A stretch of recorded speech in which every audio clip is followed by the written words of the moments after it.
Welcome to Pindar Poetry. We hope you learned something new. You start by confirming the camera is actually active and then close the obvious apps. Use Task Manager to find and end processes that still hold the camera. This frees the device immediately.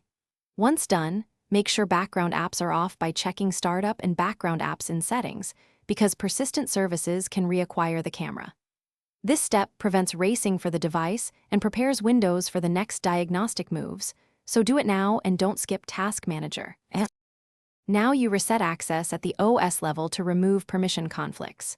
Go to Settings, Privacy, Camera, and toggle camera access off, wait a few seconds, then turn it back on.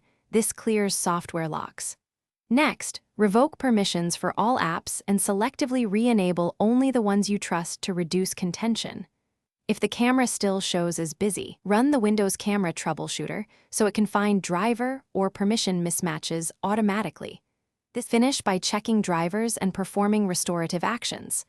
Open Device Manager, locate the camera, then update driver. If a recent update caused the issue, use rollback driver.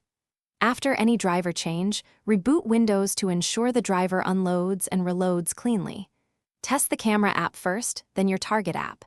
If problems remain, reinstall the camera driver software or create a new Windows user to isolate profile corruption. These steps resolve most stubborn cases and get your camera back quickly. Thanks for watching. Consider subscribing if we helped you.